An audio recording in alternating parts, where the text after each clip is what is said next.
नमस्कार। प्रांजल ज्ञान गंगा में आप सभी का स्वागत है। हम मुंशी प्रेमचंद की कहानी पढ़ रहे हैं, जिसमें कि आज हम कहानी पढ़ेंगे सुहाग की साड़ी। तो चलिए देखते हैं कि इस कहानी में क्या है, जिसका कि नाम है सुहाग की साड़ी। यह कहना भूल है कि दाम्पत्य सुख के लिए स्त्री पुरुष के स्वभाव में मेल होना आवश्यक है। श्रीमती गौरा और श्रीमान कुंवर रतन सिंह में कोई बात न मिलती थी। गौरा उदार थी, रतन सिंह कौड़ी कौड़ी को दांतों से पकड़ते थे। वह हंसमुख थी, रतनशील चिंताशील थे। वह कुल मर्यादा पर जान देती थी, रतन सिंह इसे आडंबर समझते थे। उनके सामाजिक व्यवहार और विचार में भी घोर अंतर था। यहाँ उदारता की बाजी रतन सिंह के हाथ थी। गौरा को सहभोज से आपत्ति थी, विधवा विवाह से घृणा और अछूतों के प्रश्न से विरोध। रतन सिंह इन सभी व्यवस्थाओं के अनुमोदक थे। राजनीतिक विषयों में यह विभिन्नता और भी जटिल थी। गौरा वर्तमान स्थिति को अटल, अमर, अपरिहार्य समझती थी। इसलिए वह नरम कांग्रेस, स्वराज्य, होम रूल सभी से विरक्त थी। कहती ये मुट्ठी भर पढ़े लिखे आदमी क्या बना लेंगे, चने कहीं भाड़ फोड़ सकते हैं। रतन सिंह पक्के आशावादी थे। राजनीतिक सभा की पहली पंक्तियों में बैठने वाले, कर्म क्षेत्र में सबसे पहले कदम उठाने वाले, स्वदेश व्रतधारी और बहिष्कार के पूरे अनुयायी। इन्हीं विषमताओं पर भी उनका दाम्पत्य जीवन सुखमय था। कभी कभी उनमें मतभेद अवश्य हो जाता था, पर वे समीर के वे झोंके थे जो स्थिर जल को हल्की हल्की लहरों से आभूषित कर देते थे। वे प्रचंड झोंके नहीं, जिन्हें सागर विपुल क्षेत्र बन जाता है। थोड़ी सी सदिक्षा सारी विषमताओं और मतभेदों का प्रतिकार कर देती थी। विदेशी कपड़ों की होलियां जलाई जा रही थीं। स्वयं सेवकों के जत्थे भिखारियों की भांति द्वारों पर खड़े होकर विलायती कपड़ों की भिक्षा मांगते थे, और ऐसा कदाचित ही कोई द्वार था जहां उन्हें निराश होना पड़ता हो। खद्दर और गाड़े के दिन फिर गए। नैन सुख नैन दुख, मलमल और तनजेब तनवेद हो गए थे। रतन सिंह ने आकर गौरा से कहा, लाओ अब सब विदेशी कपड़े संदूक से निकाल दे दो। गौरा, अरे तो इसी घड़ी कोई शायद निकली जाती है, फिर कभी दे देना। रतन, वहाँ लोग द्वार पर खड़े हैं, कोलाहल मचा रहे हैं, और तुम कहती हो फिर कभी दे देना। गौरा, तो यह कुंजी लो, निकाल कर दे दो। मगर यह सब लड़कों का खेल। घर फूकने से स्वराज्य न कभी मिला और न मिलेगा। रतन, मैंने कल ही तो इस विषय पर तुमसे घंटों सिरपच्ची की थी, और उस समय तुम मुझसे सहमत हो गई थी। आज तुम फिर वही शंकाएं करने लगी। गौरा, मैं तुम्हारे अप्रसन्न हो जाने के डर से चुप हो गई थी। रतन, अच्छा, शंकाएं फिर कर लेना। इस समय जो करना है वह करो। गौरा, लेकिन मेरे कपड़े तो ना लोगे? रतन, सब देने पड़ेंगे। विलायत का एक सूत भी घर में न रखना, मेरे प्रण को भंग कर देगा।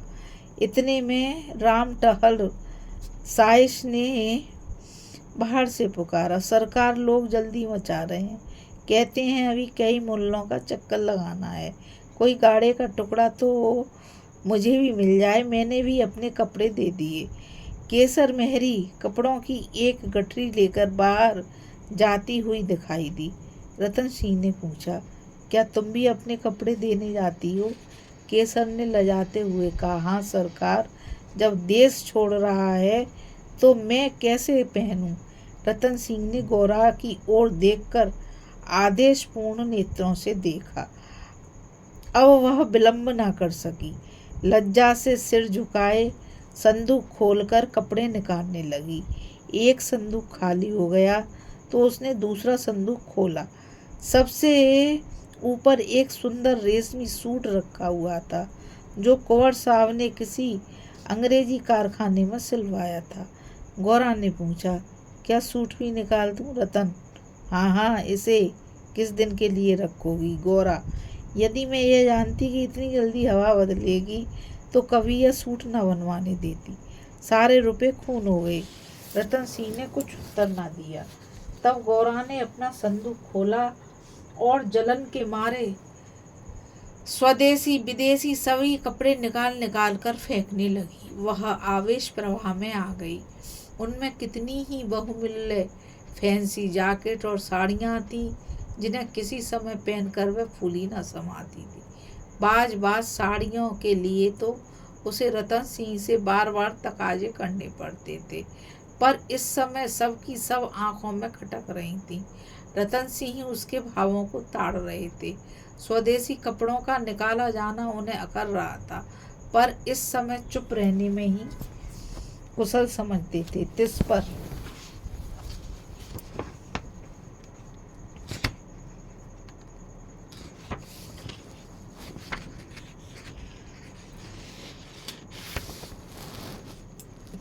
जिस पर भी दो एक बार वाद विवाद की नौबत आ ही गई। एक बनारसी साड़ी के लिए तो वह झगड़ बैठे। उसे गौरा के हाथों से छीन लेना चाहा, पर गौरा ने एक न मानी, निकाल ही फेंका। सहसा बंदूक में से एक केसरिया रंग की तनजेब की साड़ी निकल आई, जिस पर पक्के आंचर और पल्ले टके हुए थे। गौरा ने उसे जल्दी से लेकर अपनी गोद में छुपा लिया। रतन सिंह ने पूछा, कैसी साड़ी है? गौरा, कुछ नहीं, तंजेब की साड़ी है, आंचल पक्का है। रतन, तंजेब की है तब तो जरूर ही विलायती होगी, उसे अलग क्यों रख लिया? क्या वह बनारसी साड़ियों से अच्छी है? गौरा, अच्छी तो नहीं है, पर मैं इसे न दूंगी। रतन, वह विलायती चीज को मैं न रखने दूंगा, लाओ इधर। गौरा, नहीं, मेरी खातिर इसे रहने दो। रतन, तुमने मेरी खातिर से एक भी चीज न रखी, मैं क्यों तुम्हारी खातिर करूं? गौरा पैरों पड़ती हुई, जितना करो। रतन, स्वदेशी साड़ियों में से जो चाहो रख लो, लेकिन इस विलायती चीज को मैं न रखने दूंगा। इसी कपड़े की बदौलत हम गुलाम बने, यह गुलामी का दाग मैं अब न रख सकता, लाओ इधर। गौरा, मैं इसे न दूंगी, एक बार नहीं 1000 बार कहती हूँ, ना दूंगी। रतन, मैं इसे लेकर छोड़ूंगा, इस गुलामी के पटके को, इस दासत्व के बंधन को किसी तरह न रखूंगा। गौरा, नाहक जिद करते हो। रतन, आखिर तुमको इससे क्यों इतना प्रेम है? गौरा, तुम तो बाल की खाल निकालने लगते हो, इतने कपड़े थोड़े हैं, एक साड़ी रख ली तो क्या? रतन, तुमने अभी तक उन होलियों का आशय ही नहीं समझा। गौरा, खूब समझती हूँ, सब ढोंग है, 4 दिन में जोश ठंडा पड़ जाएगा। रतन, तुम केवल इतना बतला दो कि यह साड़ी तुम्हें क्यों इतनी प्यारी है, तो मैं शायद मान जाऊं। गौरा, यह मेरे सुहाग की साड़ी है। रतन, जरा देर सोचकर, तब तो मैं इसे कभी न रखूंगा। मैं विदेशी वस्त्र को यह शुभ स्थान नहीं दे सकता। इस पवित्र संस्कार का यह अपवित्र स्मृति चिन्ह घर में नहीं रह सकता। मैं इसे सबसे पहले होली की भेंट करूंगा।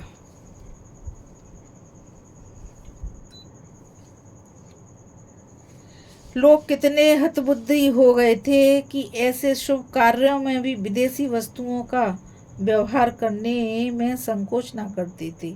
मैं इसे अवश्य होली में दूंगा। गौरा, कैसा अशगुन मुंह से निकालते हो? रतन, ऐसी सुहाग की साड़ी का घर में रखना ही अशकुन, अमंगल, अनिष्ट और अनर्थ है। गौरा, यूं चाहे जबरदस्ती छीन ले जाओ, पर खुशी से ना दूंगी। रतन, तो फिर मैं जबरदस्ती ही करूंगा, मजबूरी है।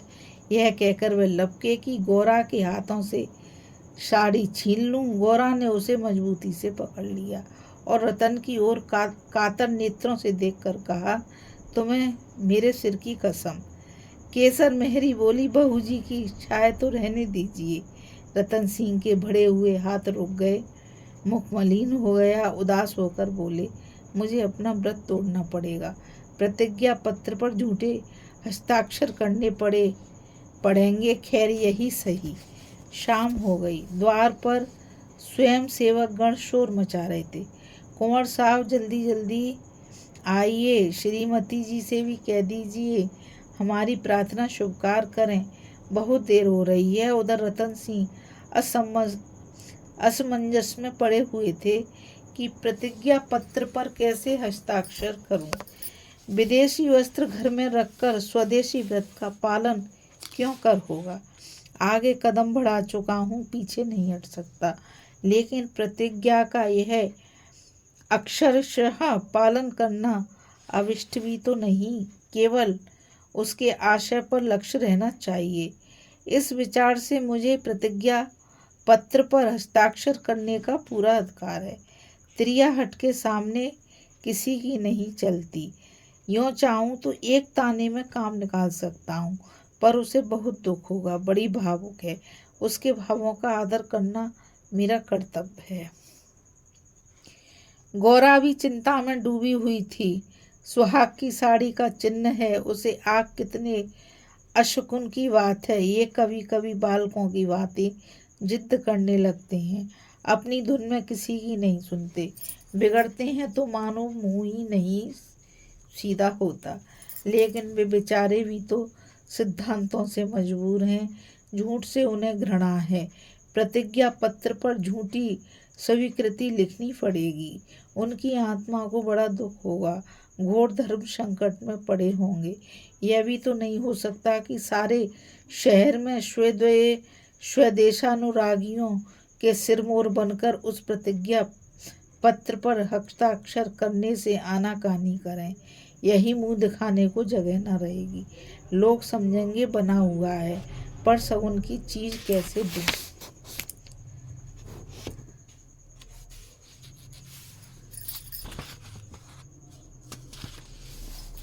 इतने में उसने राम टहल साइस को सिर पर कपड़ों का गट्ठर लिए बाहर जाते देखा।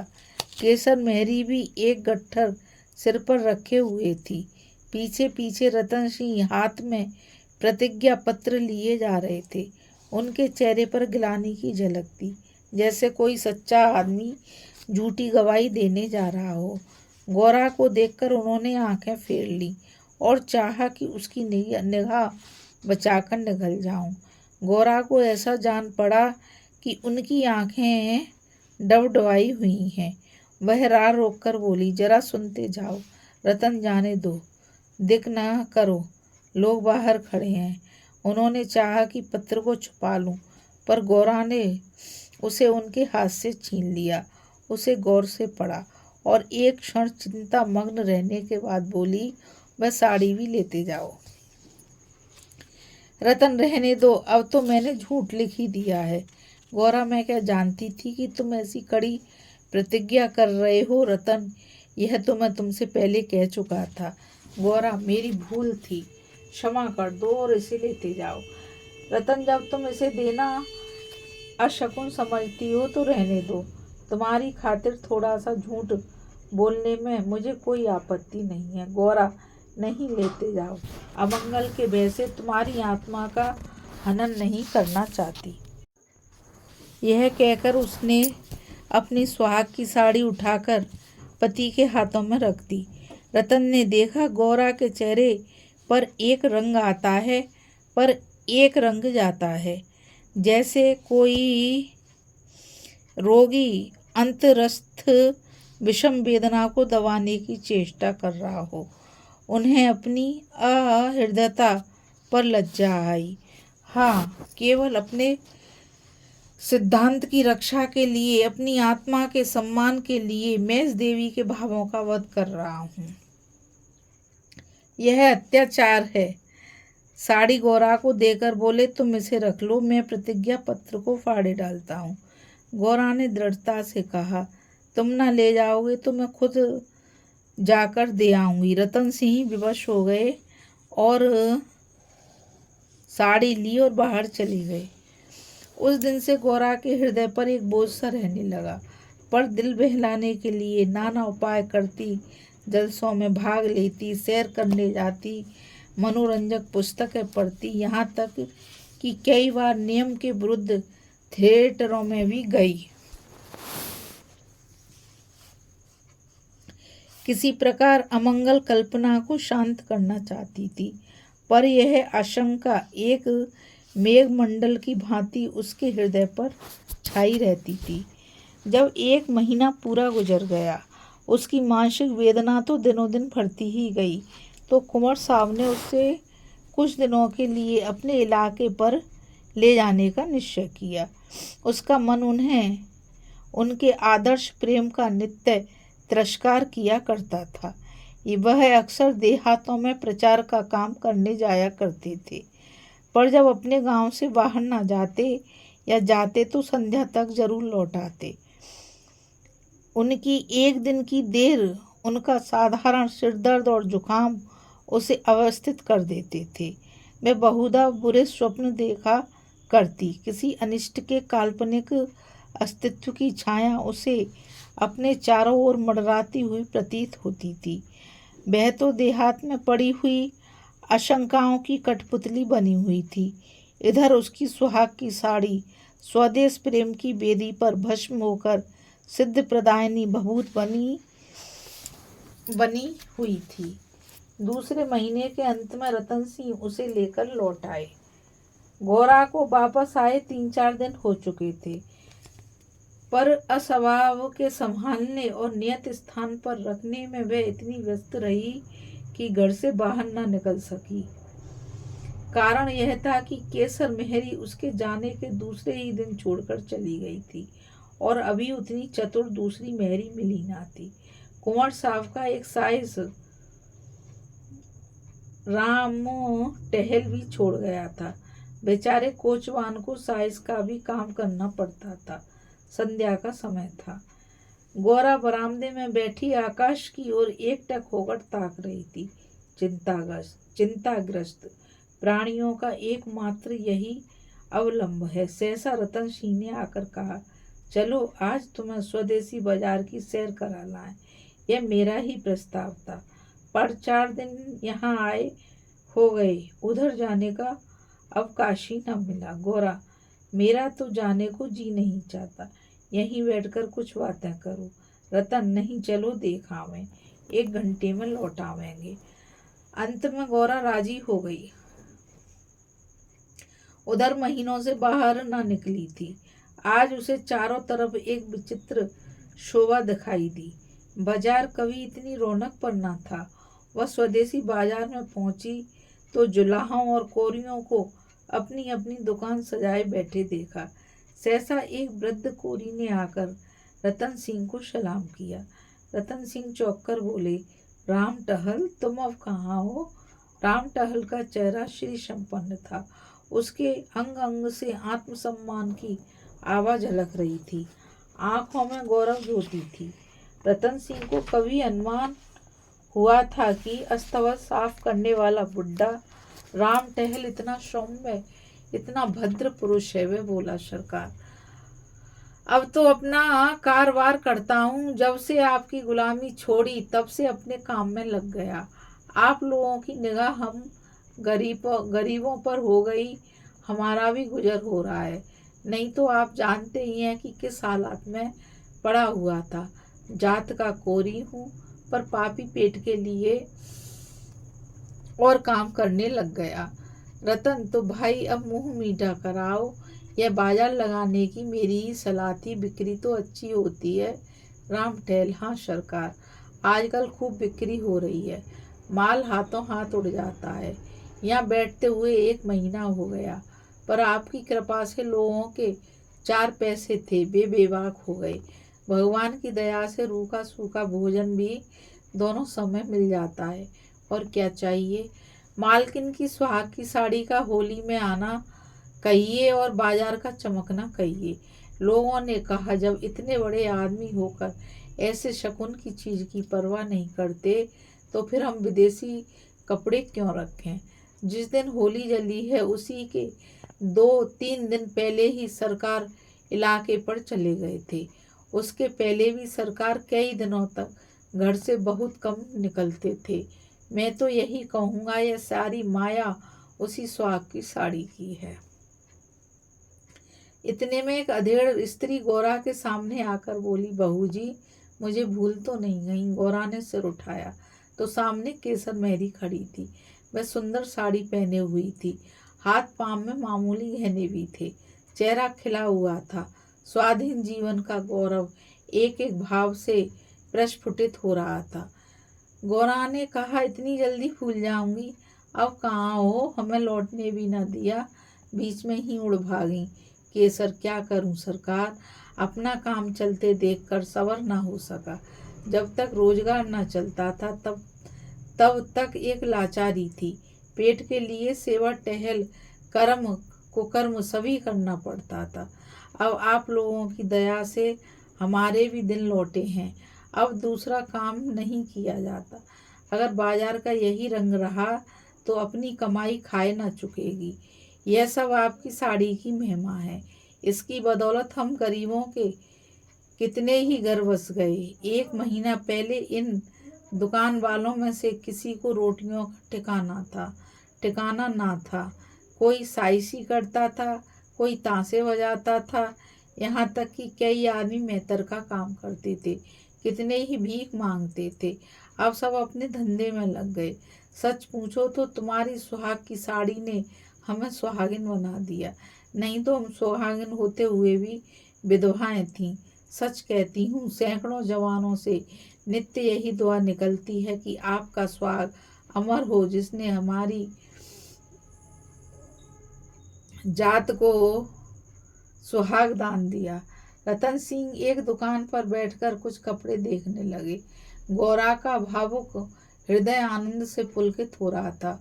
उसकी सारी अमंगल कल्पनाएं स्वप्नवत विच्छिन्न हो जाती थीं, आंखें सजल हो जाती थीं और सुहाग की देवी अश्रु संचित नेत्रों के सामने खड़ी आंचल फैलाकर उसे आशीर्वाद दे रही थी। उसने रतन सिंह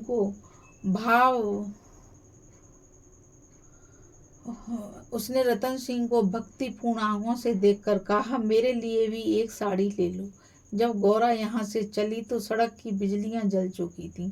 सड़कों पर खूब प्रकाश था। उसका हृदय भी आनंद के प्रकाश से जगमगा रहा था।